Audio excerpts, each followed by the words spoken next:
une ja dhurova priftit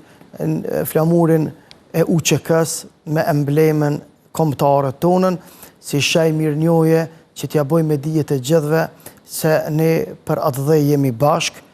historia neve në bashkan, gjuha në bashkan, identiteti kombëtar, gjaku në bashkan, aje ka besimin e vetë, unë kam besimin tem, unë jam krenar në fejnë time edhe aje është krenar në fejnë e vetë, sikur edhe thotë Zotit tek i fejnë tane, aje ka fejnë e vetë, por ne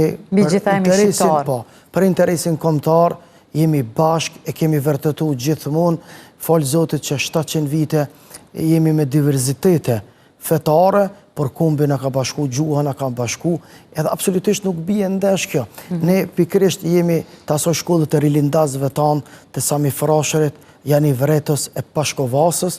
që shumë është interesant që ne tash do të thot i dhojmi edhe kuptim të drejt edhe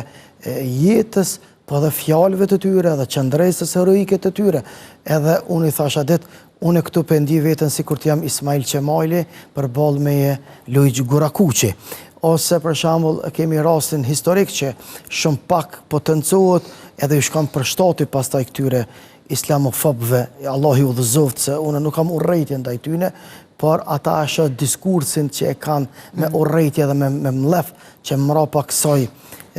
shkolle fatkeqësisë ose kësaj lëvizje, do thëja që ndrojnë forcat e errta dhe që nuk ja dojnë të mirën në ugurëzim për interesin kombëtar. Edhe e thamon atje që Sultan Abdulhamidi kërkon prej Sami Frashërit që të hartojnë një abetarët e gjuhës shqipe. Shiko Sami Frashëri, i cili llogaritet një prej dietarëve të kombit tonë, po dhe të fesë tonë, sa i ka dhënë kontribut edhe në çështje kombëtare, edhe në çështje fetare. Padyshim, ai thotë që unë e vi thot për një populli që na kemi edhe disa vëllezër nga gjaku, që nuk i takojnë të besimit islam, po janë ortodoks edhe janë katolik. Edhe ai i merr një përfaqësues nga katolikët shqiptar dhe një përfaqësues nga ortodoks shqiptar. Prej ortodoksëve shqiptar e merr Jani Vretën, i cili ka dhënë një kontribut të jashtëzakonshëm në çështjen e vetdijes kombëtare. Edhe nga katolikët e merr Pashkovasën, i cili është i njohur me thënien që e theti feja shqiptarit është shqiptaria, që na duhet me kuptu pastaj çfarë qëllimi ka pas ky njeri i nderuar me historinë e tij të veçantë, sepse ka qenë nxënës i Hoxh Hasan Tahsinit, i cili ka qenë rektori i parë i Universitetit të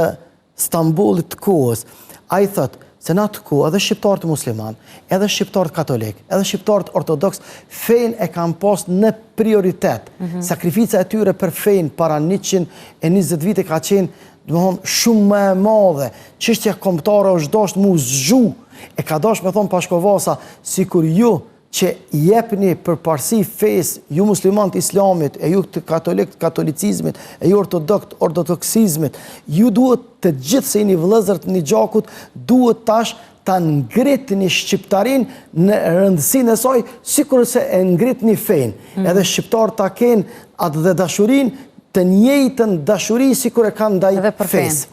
Kjo është qëllimi i Pashkovasës, për kundrazi runa zot, se pastaj ata komunistat e kanë keq drejtu këtë vërtet, sepse të edin, edhe është thënie madje shumë e njohur e njerëzve të psikologjisë, e vërteta kur keq drejtohet shndrohet në gënjeshtër. Edhe e vërtetën cilën ky e ka thonë, ata e kanë keq drejtu, edhe sikur disa kanë thonë neve nuk na mjafton as islami, as krishteri, as kjo, po neve na mjafton feja shqiptari, po s'ka fe shqiptari, pse s'ka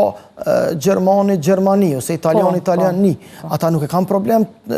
identitetin e tyre fetar. Pse ne ta kemi këtë problem?